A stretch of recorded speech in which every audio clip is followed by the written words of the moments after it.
Hello everyone, this is 21st of October 2022 and I'll be presenting the news headlines and thereby after that I'll be explaining all the concepts. So the first news is let's get started without wasting any time. So eyeing $5 billion exports, 22 billion turnover in the defense sector by 2025. तो ये government जो है basically अभी government का M है कि $5 billion का export कर सके 2025 तक। और जो प्रोडक्शन है, टर्नओवर मतलब बेसिकली सेल्स होता है, जो गवर्नमेंट का प्रोडक्शन और सेल्स वैल्यू हो वो $22 बिलियन का हो सके 2025 तक। तो ये गवर्नमेंट का इंटेंट है। तो बेसिकली इसका मतलब कि गवर्नमेंट जो है एक्सपोर्ट ओरिएंटेड डिफेंस सेक्टर बनाना चाह रहा है। तो गवर्नमेंट जो जो है वो चाहता है कि प्रोडक्शन बहुत ही लार्ज स्केल में हो सके। हाँ, प्रोडक्शन लार्ज स्केल होने से क्या होता है, इसे हम लोग बेसिकली इकोनॉमीज ऑफ स्केल का एडवांटेज बोलते हैं। इकोनॉमिक्स में इकोनॉमीज ऑफ स्केल का मीनिंग होता है जब हेवी क्वांटिटी में प्रोड्यूस होता है तो फिर जो एक पर यूनिट जो गुड का कॉस्ट होता है वो कम पड़ता है। जैसे अगर हम लोग कहीं बिग बाज़ार में से खरीदने जाते हैं कोई, अगर हम हेवी अमाउंट में खरीदते हैं तो हमें डिस्काउंट मिलता है, वो पर यूनिट हमें कॉस्ट कम पड़ता है एक कमोडिटी का कंपेयर टू अगर हम रिटेल अमाउंट में खरीदे तो मतलब एक दो खुदरा सामान खरीदते हैं तो हमें ज़्यादा दाम देना पड़ता है। उसी तरह प्रोडक्शन में भी वही होता है कि इकोनॉमीज ऑफ स्केल तब आता है जब हम ज़्यादा प्रोड्यूस करते हैं तो पर यूनिट कॉस्ट ऑफ प्रोडक्शन कम पड़ता है, क्योंकि लेबर तो उतना ही लगना है, फिक्स्ड एसेट्स तो उतने ही यूज़ होने हैं, मशीन्स उतने ही यूज़ होने हैं, बस हाँ नंबर ऑफ प्रोडक्शन जो यूनिट्स है, नंबर ऑफ गुड्स जो प्रोड्यूस होता है वो बढ़ जाता है तो उससे पर यूनिट कॉस्ट घट जाता है। तो गवर्नमेंट चाहता है कि ये बहुत हेवी अमाउंट में प्रोड्यूस करे डिफेंस इक्विपमेंट्स को, पर इसके लिए जो इसको खरीदने के लिए डोमेस्टिक डिमांड सफिशिएंट नहीं है, डोमेस्टिकली उतना डिमांड है नहीं, तो हमें इंटरनेशनल डिमांड्स क्रिएट करने पड़ेंगे। तो इसके लिए हमें एक्सपोर्ट करना पड़ेगा। तो एक्सपोर्ट करने के लिए गवर्नमेंट इसलिए चाह रही है कि एटलीस्ट वो $5 बिलियन का एक्सपोर्ट कर सके 2025 तक में, और जो प्रोडक्शन है वो $22 बिलियन तक हो सके। तो इसके लिए गवर्नमेंट क्या स्टेप्स ले रहा है अगर हम पूछे तो गवर्नमेंट इज़ बेसिकली वो डिफेंस सेक्टर को बूस्टअप कर रहा है और साथ में इसके बूस्टअप करने के लिए वो जो है मल्टीलैटरल ऑर्गेनाइजेशंस के साथ टाई अप कर रहा है। जैसे कि यूएस जो है एक बहुत इंपॉर्टेंट पार्टनर है हमारा, बिकॉज यूएस जो है हमें डिफेंस से रिलेटेड जो टेक्नोलॉजी ट्रांसफ़र देता है, हाँ इट शेयर्स इस टेक्नोलॉजीज विद अस, और वो बिल्ड करता है इकोसिस्टम हमारे कंट्रीज़ में। ठीक है, तो कोलैबोरेशन अगर जो इंडियन कंपनीज है अगर वो यूएस के कंपनीज के साथ कोलैबोरेट करके डिफेंस सेक्टर में प्रोडक्शन करता है तो इससे क्या होता है कि जो मल्टीप्लायर इफेक्ट है बहुत ज़्यादा होगा। हाँ, एफिशिएंसी बढ़ेगा क्योंकि वो टेक्नोलॉजी ट्रांसफ़र देंगे हमें। इससे क्या होगा, वेल्थ क्रिएशन होगा इंडिया में, और साथ में जो जॉब अपॉर्चुनिटीज़ है वो भी बढ़ेगा। तो इट्स लाइक एक चीज़ करने से बहुत सारे फ़ायदे हो रहे हैं। तो बेसिकली ऐसा क्यों गवर्नमेंट चाहता है कि ये प्रोडक्शन बढ़े। तो जो आत्मनिर्भर भारत का जो हमारे गवर्नमेंट ने दिया था स्लोगन, ये सेल्फ रिलायंट होने के लिए जो उन्होंने बोला था कि we should be self reliant India. तो ये इससे आत्मनिर्भर कैसे होंगे हम, बेसिकली अपना कुछ इंडिजिनस टेक्नोलॉजी डेवलप करने के लिए। तो इसलिए गवर्नमेंट जो है यूएस के साथ टाई अप कर रहा है ताकि we can share the technology and create our own. हाँ, इससे क्या होगा कि हमारा प्रोडक्शन कैपेसिटी जो होगा वो बढ़ जाएगा, और हम लोग प्रोडक्शन कैपेसिटी बढ़ाने के लिए हमें कोऑपरेशन पार्टिसिपेशन करना ज़रूरी है, और हमें कोलैबोरेट करना पड़ेगा जो भी हमारे फ्रेंडली नेशंस है। जैसे अगर अभी यूएस है तो हमें फ्रेंडली नेशंस के साथ कोलैबोरेट करके जो आत्मनिर्भर भारत का स्लोगन है उसे अचीव करना पड़ेगा। मतलब सेल्फ रिलायंट बनना है तो हमें बेसिकली किसी ना किसी से तो मदद लेना पड़ेगा, टेक्नोलॉजी लेना पड़ेगा, उसके बाद ही हम अपना इंडिजिनस टेक्नोलॉजी क्रिएट कर सकते हैं। तो अगर हमें ये $5 बिलियन एक्सपोर्ट करना है तो we need to have technology first, and then we can have to create our own technology और ये करने के लिए we need to collaborate with the friendly nations. तो government right now is eyeing to in and making effort to take domestic defence production चाहता है। जो production है हमारे कंट्री में वो $12 बिलियन जो अभी राइट नाउ $12 बिलियन है उसे बढ़ा के 22 बिलियन दैट इज $10 बिलियन से बढ़ाना है बाय 2025। तो this is the most important decision that is being taken by the government in the defence sector in order to achieve the Atmanirbhar Bharat. So the next news is related to the IBI's intervention has pulled the money back from the new law against US dollar. परसों क्या हुआ था ना कि US dollar जो है 82 mark cross करके $83 तक पहुंच गया था। तो $83 is this is the highest है ना। तो फिर ये ऐसा होने पे क्यों हुआ था, क्योंकि आरबीआई जो है इंटरवीन नहीं किया था परसों। ठीक है, बेसिकली आरबीआई क्या करता है, जब भी यूएस डॉलर का डिमांड बढ़ जाता है तो डॉलर का डिमांड को सप्लाई के बराबर करने के लिए आरबीआई डॉलर को सेल करता है मार्केट में। पर परसों आरबीआई ने ऐसा नहीं किया, तो यूएस डॉलर जो है वो अप्रिशिएट कर गया, तो रुपये का वैल्यू जो है 83 तक पहुंच गया। और दूसरा कारण ये भी था कि जो ऑयल मार्केटिंग कंपनीज हैं इंडिया में, जैसे कि बीपीसीएल, एचपीसीएल, उन्होंने $1 बिलियन का ऑयल परचेस किया था, तो इससे भी डॉलर का डिमांड बढ़ गया। तो डॉलर का डिमांड बढ़ेगा तो रुपये तो डेप्रिशिएट करेगा ही, क्योंकि डॉलर का demand is not equal to dollar supply होगा, तो अप्रिशिएट डॉलर करेगा। तो सेंट्रल बैंक लेकिन कल ऐसा क्या हुआ कि जो है रुपये वापस से 83 से घट के 82 के रेंज में आ गया। ऐसा क्यों हुआ? क्योंकि डेफिनेटली आरबीआई ने इंटरवीन किया होगा तभी होगा, बिकॉज आरबीआई हाथ में हाथ रख के तो बैठ नहीं सकता ना। अगर डॉलर रुपये बार बार डिप्रिशिएट करे तो इससे क्या होगा, अगर रुपये डिप्रिशिएट करेगा तो जो इन्फ्लेशन रेट है हमारा वो इफेक्ट हो जाता है, इन्फ्लेशन रेट बढ़ जाएगा। हाँ, क्योंकि पर डॉलर जो हम लोग इंपोर्ट कर रहे हैं कोई सामान को, उसके लिए जो प्रोड्यूसर्स है, जो रॉ मटेरियल इंपोर्ट कर रहा है, उसके लिए प्रोड्यूसर्स को ज़्यादा पैसे देने पड़ेंगे रॉ मटेरियल के लिए। अगर किसी बाहर का दूसरे कंट्री से इंपोर्ट कर रहा है, अगर प्रोड्यूसर्स को पैसे ज़्यादा देने पड़ेंगे तो उनका जो प्रोडक्शन जो होगा, जो प्रोड्यूस करेंगे गुड्स, उसका दाम ज़्यादा बढ़ाएंगे, क्योंकि उनको रॉ मटेरियल के लिए ज़्यादा पे करना पड़ा प्रोड्यूसर्स को, तो वो अपने जो सामान क्रिएट करेंगे उसका भी दाम बढ़ाएंगे। सामान का दाम बढ़ने को ही तो हम लोग इन्फ्लेशन रेट बोलते हैं। तो अगर price of goods and services in an economy जो होता है उसे ही इन्फ्लेशन बोला जाता है। तो अगर वो बढ़ेगा, general level of price of goods and services produce in an economy with in given period of time, उसको इन्फ्लेशन रेट बोला जाता है। तो इसलिए अगर रुपये डिप्रिशिएट करेगा तो फिर इन्फ्लेशन रेट भी बढ़ेगा। So RBI has to control the inflation, ये उसका बेसिक ड्यूटी है कि इन्फ्लेशन को कंट्रोल कर सके, वो 4+-2% के रेंज में रखे। इसलिए इन्फ्लेशन को कंट्रोल अगर करना है तो फिर रुपये को डिप्रिशिएट नहीं करने देना पड़ेगा। That's why the RBI had to intervene. Basically RBI ने डेफिनेटली सेल किया होगा $1 बिलियन स्पॉट मार्केट में, ताकि रुपये जो है 83 मार्क डॉलर से वापस से 82 में आ गया इस कारण से। फिर तो और एक ये भी रीज़न है कि रुपये का डिप्रिशिएशन का एक और कारण है कि यूएस बॉन्ड यील्ड्स जो है वो बहुत ज़्यादा बढ़ गया था। ठीक है, रुपये weakness early in the day, वो यूएस डॉलर बॉन्ड यील्ड का बढ़ने से भी ये रुपये डिप्रिशिएट होता है। तो बॉन्ड यील्ड बेसिकली क्या होता है, देखिए you need to understand the concept. Bond yield क्या होता है, जो गेन होता है, जो इंटरेस्ट रेट मिलता है divided by the price of the bond जो होता है, उसे यील्ड बोलते हैं। The gain divided by the price of the bond. तो अगर प्राइस ऑफ बॉन्ड जो है कम होगा तो बॉन्ड यील्ड बढ़ेगा, डिनोमिनेटर कम होगा तो ऑफकोर्स बॉन्ड यील्ड बढ़ेगा। तो प्राइस ऑफ द बॉन्ड कम क्यों है? क्योंकि जो इंटरेस्ट रेट जो है यूएस ने अगर बढ़ाया तो फिर प्राइस ऑफ बॉन्ड कम होता है। There is a inverse relation between interest rate and the price of the bond. Interest rate अगर बढ़ेगा तो फिर लोग जो है पैसे बैंकों में डिपॉजिट करेंगे instead of buying the bond. ठीक है, तो बॉन्ड का डिमांड घट जाएगा, इंटरेस्ट रेट बढ़ेगा तो बॉन्ड का डिमांड घटेगा, डिमांड घटेगा तो of course price of the bond घटेगा। So that is the reason why कि बॉन्ड यील्ड जो है वो बढ़ गया। अगर प्राइस ऑफ द बॉन्ड घटेगा तो bond yield which is gain divided by the price of the bond, price of bond घटेगा तो फिर बॉन्ड यील्ड बढ़ जाएगा, बॉन्ड यील्ड बढ़ेगा तो ऑफकोर्स रुपये डिप्रिशिएट करेगा। So everything is interlinked, that is interest rate बढ़ेगा तो बॉन्ड यील्ड बढ़ेगा। तो इस कारण से भी तो रुपये डिप्रिशिएट करता है। देन और अभी जो है नेक्स्ट मीटिंग जो है जो फेडरल रिजर्व्स का, वो नवंबर 1 में होने वाला है।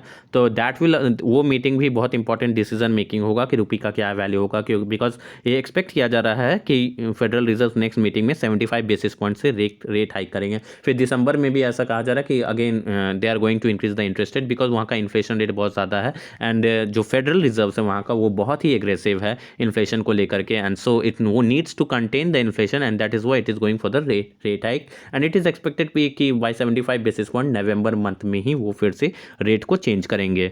सो that meeting will be determining the rupee value and it is expected कि हाँ ये रुपी जो है 84 मार्क भी क्रॉस कर जाएगा दिसंबर मंथ तक में। Will see that this news later on. फिर है India UK talks for trade PACS moving forward, commerce secretary says. तो इंडिया और यूनाइटेड किंगडम जो है वो फ्री ट्रेड एग्रीमेंट का बातचीत चल रहा है इंडिया यूनाइटेड किंगडम के बीच में सिंस जनवरी, इस साल जनवरी से ही हमारा बात चल रहा है और ये दिसंबर तक एक्चुअली दिवाली तक हो जाना था, बट क्योंकि कुछ गुड्स एंड सर्विसेज को लेकर के कुछ इश्यूज़ है जिसके वजह से ये नहीं हो पा रहा free trade agreement. Free trade agreement basically मैं बता दूँ एक एज ए कंसेप्चुअल अंडरस्टैंडिंग क्या होता है कि दो कंट्रीज़ जो है वो आपस में में बातचीत करके एग्री करते हैं कि हाँ हम लोग ट्रेड करेंगे, और ये जो भी रेस्ट्रिक्शंस बेसिकली जो भी इंपोर्ट ड्यूटीज़ एक्सपोर्ट ड्यूटीज़ वगैरह जो होता है, ड्यूटीज़ को लेकर के, टैरिफ को लेकर के जो भी रहता है रेस्ट्रिक्शंस, उनको उनके उस पर नेगोशिएट करते हैं। हाँ, कि हाँ कुछ रेस्ट्रिक्शंस को कम कर दिया जाता है ताकि ट्रेड दोनों कंट्रीज़ के बीच में फैसिलिटेट हो सके। अगर दो कंट्रीज़ के बीच में हो रहा है तो we call it bilateral trade agreement. अगर 3 कंट्री या उससे ज़्यादा हो रहा है तो we call it multilateral treaty. ठीक है, मल्टीलैटरल एग्रीमेंट्स। तो मल्टीलैटरल में बहुत सारे कंट्रीज इन्वॉल्व होते हैं, तो सारे रेस्ट्रिक्शन के ऊपर कंसेंसस बनाना थोड़ा डिफिकल्ट हो जाता है। ठीक है, तो फिर ये इंडिया और UK basically bilateral trade agreement बना करना चाह रहे थे, जो कि अभी स्टॉल हो चुका है। एंड दिस इज एक्सपेक्टेड कि नेक्स्ट ईयर हाफ तक में वो कंप्लीट हो जाना चाहिए, फ्री ट्रेड एग्रीमेंट रीच हो जाना चाहिए। और ये एक कुछ और कारण भी है जिसके कारण नहीं हो रहा है कि वो दोनों कंट्रीज़ कुछ गुड्स एंड सर्विसेज को लेके एग्री नहीं कर पा रहे हैं। जैसे कि कभी कभी होता है पेटेंट राइट्स को लेकर के हो जाता है, मतलब इंटेलेक्चुअल प्रॉपर्टी राइट्स को लेकर के इस कंट्रोवर्सी हो जाता है किसी कंट्रीज़ में। हाँ, कुछ क्वालिटी ऑफ द जो एक्सपोर्ट्स है, क्वालिटी स्टैंडर्ड्स को लेकर के भी कंट्रोवर्सी रहता है। तो कुछ है गुड्स एंड सर्विसेज का जिसके कारण कि कंटेंशुअस इश्यूज बन चुका है। दूसरा कारण ये भी है कि अभी यूके में पॉलिटिकल क्राइसिस चल रहा है। रिसेंटली वहाँ के प्राइम मिनिस्टर ने रिज़ाइन कर दिया, तो ये पॉलिटिकल क्राइसिस, और एक और कारण है कि रिसेशन जो अभी यूनाइटेड स्टेट और यूके में चल रहा है, मतलब स्लो डाउन हो गया, इकोनॉमिक ग्रोथ कम है। तो इन तीन चीज़ को लेकर के बेसिकली यूनाइटेड किंगडम और इंडिया में ट्रेड एग्रीमेंट्स का एग्रीमेंट नहीं हो पा रहा है। अगर हम यूनाइटेड किंगडम का रोल बोले इंडिया में एज ए इन्वेस्टर क्या है, तो ये बहुत ही अट्रैक्टिव इन्वेस्टर है हमारे कंट्री के लिए, क्योंकि फॉरेन डायरेक्ट इन्वेस्टमेंट का बात करें इस साल 2021-22 में, मतलब दिस 9 मंथ्स में ही $1.64 बिलियन का हो चुका है। और अगर हम लोग 10 साल मतलब 12 साल का बात करें 2000 से लेकर 2022 तक, तो अराउंड $32 बिलियन का इन्वेस्टमेंट किया है यूनाइटेड किंगडम ने। तो this is a very huge amount, and United Kingdom is consider as a strategic partner जो हमारे ग्रोथ एंड डेवलपमेंट में मदद कर सकता है।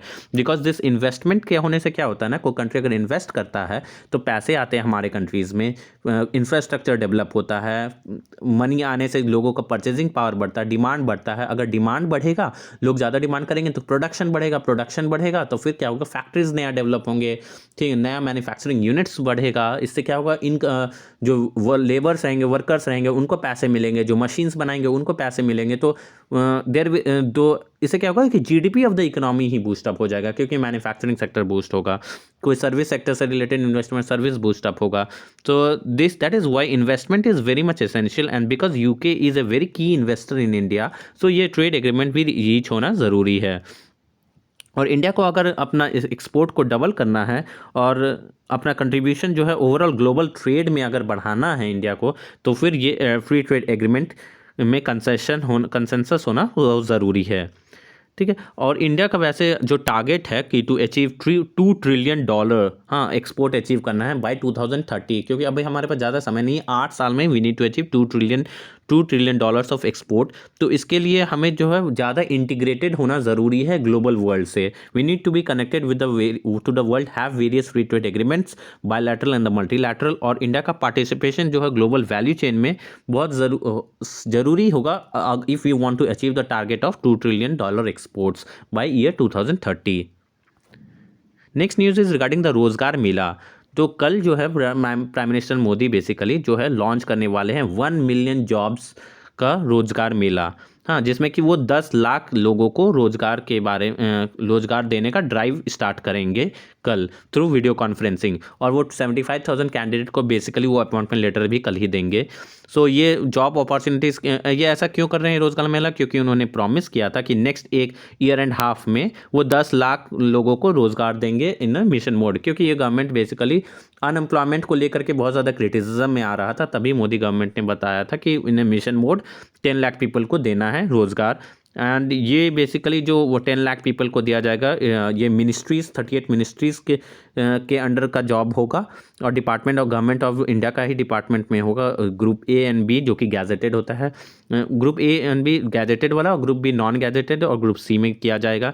बेसिकली ये आर्म फोर्स पर्सनल में sub inspector, constable, lower divisional clerk, stenographer, personal assistant, income tax inspector और एमटीएस वगैरह, ये सब डिपार्टमेंट में किया जाएगा। ये रिक्रूटमेंट या तो डायरेक्टली मिनिस्ट्रीज करेंगे या फिर जो रिक्रूटमेंट एजेंसीज है जैसे कि UPSC, SSC, railway recruitment board, ये सब मिल करके ये 10 लाख पीपल को जॉब देने का जो गवर्नमेंट ने प्रॉमिस किया है, इसलिए कल प्राइम मिनिस्टर मोदी जो है रोजगार मेला को लॉन्च कर रहे हैं। फिर rupee can drop further to 84.50 against US dollar by year end, मतलब इट इज़ एक्सपेक्टेड कि हाँ रुपी जो है 84.50 तक डिप्रिशिएट कर जाएगा और रुपी का वैल्यू 84.50 रुपीज़ पर डॉलर हो जाएगा, $1 का कीमत। तो ये बहुत ज़्यादा रुपी, ये स्टीपेस्ट डिक्लाइन होगा पूरे 9 वर्षों में, ये सबसे ज़्यादा डिक्लाइन होगा। ठीक है, ऐसा क्यों हो रहा है कि रुपी क्यों एक्सपेक्ट किया जा रहा है तो डिक्लाइन होने का? तो बेसिकली इसका दो ही कारण है। पहला कि यूएस में इंटरेस्ट रेट बढ़ा दिया जा रहा है और इट इज़ एक्सपेक्टेड कि नवंबर में फिर फेडरल रिजर्व मीटिंग के बाद 75 बेसिस पॉइंट से इंटरेस्ट रेट बढ़ाएगा। और दूसरा कारण क्या है कि इंडिया का करंट अकाउंट डेफिसिट वो बढ़ रहा है। करंट अकाउंट डेफिसिट क्या होता है? बेसिकली एक्सपोर्ट और इंपोर्ट का जो डिफरेंस होता है, जो डेफिसिट होता है, वो करंट अकाउंट डेफिसिट है। तो अगर हमारा एक्सपोर्ट कम होगा और इंपोर्ट ज़्यादा होगा तो हमारे पास डेफिसिट होगा। तो इंपोर्ट बेसिकली ज़्यादा क्यों हो रहा है? क्योंकि जो चीज़ हम इंपोर्ट कर रहे हैं उसका प्राइस बढ़ रहा है। जैसे ऑयल है, एक बहुत crude oil, it is a very important component of the import, और ये हम इंपोर्ट करते हैं तो इसका ऑयल का राइट नाउ प्राइस बहुत ज़्यादा है। इस कारण से हमें इंपोर्ट बिल हमारा ज़्यादा है तो हमें पेमेंट ज़्यादा करना पड़ रहा है। अगर हम एक्सपोर्ट का बात करें तो एक्सपोर्ट जो है वो हमारा मॉडरेट है, प्लस एक्सपोर्ट जो गुड्स जो हम एक्सपोर्ट करते हैं उसका जो प्राइस है वो कम है, प्राइस घट रहा है। जैसे आयरन ओर है, मिनरल्स है, ये सब जो हम एक्सपोर्ट कर रहे हैं right now the prices is low. Steel है, उसका प्राइस लो है, तो इसलिए हमें जो हमारा जो आमदनी है वो कम हो रहा है और इंपोर्ट जो हम कर रहे हैं हमें जो पेमेंट करना है वो ज़्यादा करना पड़ रहा है। इसलिए जब हमें पेमेंट ज़्यादा करना है और आमदनी कम है तो डेफिसिट क्रिएट हो रहा है। तो ये डेफिसिट होने से भी जो है रुपी डिप्रिशिएट कर रहा है, क्योंकि डॉलर का जो है हमारे पास कमी हो जाता है। अगर डेफिसिट है मतलब कि हमें डॉलर पेमेंट करना है, इससे क्या होता है डॉलर का डिमांड बढ़ जाता है। अगर डॉलर का डिमांड बढ़ेगा तो फिर रुपी डिप्रिशिएट करेगा। तो रुपी जो है कल परसों जो है थर्सडे को 83.2 मार्क चला, मतलब 83 मार्क को क्रॉस कर गया था, 83.2 चला गया था। तो और ये एक्सपेक्ट किया जा रहा है कि ये फर्दर जो है 84.50 तक चला जाएगा। परसों इसलिए होता क्योंकि आरबीआई ने इंटरवीन नहीं किया था, $1 बिलियन का ऑयल इंपोर्ट हो गया था। ठीक है, और ये जो साउथ एशियन करेंसीज अगर हम बात करें सिर्फ इंडिया में ही नहीं पूरे साउथ एशियन करेंसीज, तो ये जो है एटलीस्ट 12% जो है डिप्रिशिएट कर गया है एक साल में। और दैट इज़ इक्विवेलेंट टू जो डिक्लाइन हुआ था 2013 में भी ऐसा सेम सिनेरियो था। और इंडिया का जो करंट अकाउंट डेफिसिट का अगर बात करें तो वो एक्सपेक्ट किया जा रहा है कि that will be around 3 to 3.5% of the GDP. तो इंडिया का जो ट्रेड डेफिसिट है ये बहुत ज़्यादा हो रहा है compare to the global economic scenarios. Global economic scenarios right now जो है कंड्यूसिव नहीं है, क्या? क्योंकि पोर्टफोलियो इन्वेस्टर्स जैसे इंडिया में है, जैसे यूएसए अगर इंटरेस्ट रेट बढ़ा रहा है तो जो भी फॉरेन पोर्टफोलियो इन्वेस्टर्स है वो अपना पैसा इक्विटी को बेच रहे हैं और अपने डॉलर ले जा रहे हैं यहाँ से, तो इससे डॉलर का डिमांड भी बहुत ज़्यादा बढ़ रहा है, तो रुपये के ऊपर प्रेशर पड़ रहा है।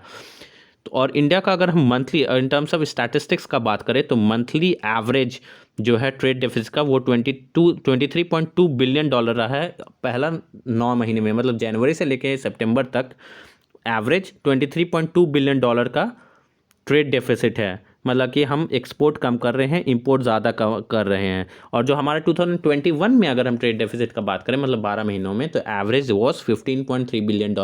तो last year it was $15.3 billion deficit, इस साल $23.2 बिलियन। तो there is a increase of at least $8 billion.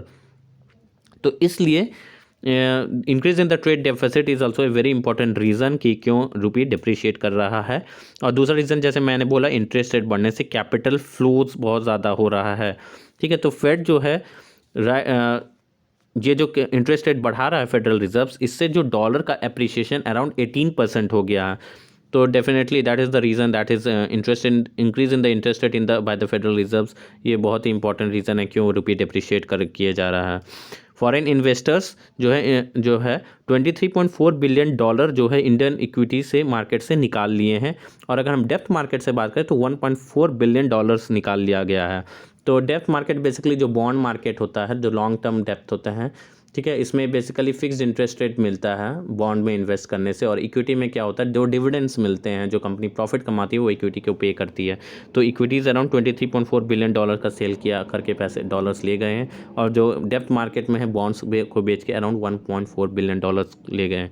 तो दैट इज़ द रीज़न कि डॉलर का डिमांड बहुत ज़्यादा बढ़ गया है। Next news is no hike in price of the pulse onion, centre assures it has adequate stock. तो सेंटर इस बार बोल रहा है कि जैसे कि हर साल क्या होता है ना कि अनियंस और टमाटो और पल्सेस का दाम ठंड के मौसम में बढ़ जाता है, तो हम लोग देखते ही आ रहे हैं। तो गवर्नमेंट इस साल बोल रहा है कि इट इज़ एक्सपेक्टेड कि नहीं बढ़ेगा, एक्सेप्ट कि हाँ टमाटो का प्राइस बढ़ सकता है बेसिकली, क्योंकि टमाटो पेरिशेबल गुड्स होता है। पेरिशेबल मतलब कि वो जल्दी ख़राब हो जाता है समय के साथ जल्दी, तो इसलिए tomato might increase but pulses and onion का price can be under control. और उन्होंने गवर्नमेंट ने काफ़ी सारे मेजर्स लिए हैं। जैसे पहला एक मेजर का बात करें तो जो इम्पोर्टर्स जो स्टॉक्स बनाते हैं इम्पोर्टेड पल्सेस का, तो उन्होंने गवर्नमेंट ने उन्हें कहा है कि they need to release the pulses within 30 days, ताकि वो जल्दी से स्पीडली अवेलेबल हो सके पल्सेस आम जनता लोग के पास। ठीक है। और इंडिया का अगर हम पल्सेस का डिमांड का बात करें तो अराउंड 27 से 28 मिलियन टन्स का डिमांड होता है, और हम प्रोड्यूस कितना करते हैं पल्सेस, 25 मिलियन टन्स। तो there is a gap of 3 million ton जो हमें इंपोर्ट करना पड़ता है। और सेंटर के पास राइट नाउ अगर हम बात करें स्टॉक का तो 4.3 मिलियन टन्स का स्टॉक ऑलरेडी है, जो कि हाईएस्ट है लास्ट कुछ सालों में। तो हमारे पास स्टॉक भी है और हम जो प्रोड्यूस कर रहे हैं वो भी काफ़ी सफिशिएंट है। तो आई थिंक इस बार जो है prices of pulse will not increase so much, जो कि हर साल जैसा होता है। और अगर हम अनियन का बात करें तो अनियन हमें जानना चाहिए कि बेसिकली साल में 3 बार प्रोड्यूस होता है। ठीक है, वो उसे 3 बार हार्वेस्ट किया जाता है, और गवर्नमेंट के पास right now 2.5 lakh tons of onions already मौजूद है। और गवर्नमेंट बेसिकली तो अनियंस भी एक तरह से पेरिशेबल होता है, उतना ज़्यादा दिन नहीं चलता अगर वो उसे नहीं ठीक से रखा जाए, सुखा के ना रखा जाए तो इसके लिए गवर्नमेंट जो है ताकि अनियन वेस्ट ना हो उसके लिए इरेडिएशन टेक्नोलॉजी यूज़ कर रहा है, ताकि जो अनियंस का सेल्फ लाइफ है वो बढ़ जाए। और इरेडिएशन टेक्नोलॉजी बहुत ही पॉपुलर है, बहुत सालों से चल रहा है, मतलब कि कुछ सालों से। और इससे क्या होता है सेल्फ लाइफ जो है अनियन का बहुत ज़्यादा बढ़ जाता है। इरेडिएशन में क्या होता है बेसिकली आयोनाइजिंग रेडिएशन यूज़ किया जाता है। हाँ, आयोनाइजेशन रेडिएशन से जो बैक्टीरियाज है उसमें फंगस है वो ख़त्म हो जाते हैं। जैसे मिल्क को पास्चराइज करते हैं हम लोग गर्म करके, उसी तरह जो बैक्टीरियाज है जो अनियंस में रहते हैं से फूड्स को, फ्रूट्स को, ये सब को इरेडिएशन टेक्नोलॉजी मतलब रेडिएशंस यूज़ करके उनके बैक्टीरियाज फंगस ये सबको मार दिया जाता है ताकि उसका सेल्फ लाइफ इंप्रूव हो सके। So this was all the news for today and I hope you liked. If you like please like the video, share it and subscribe my channel so that you keep be updated with all the latest news. So this was all for today. Okay, thank you so much and be connected with me. Thank you.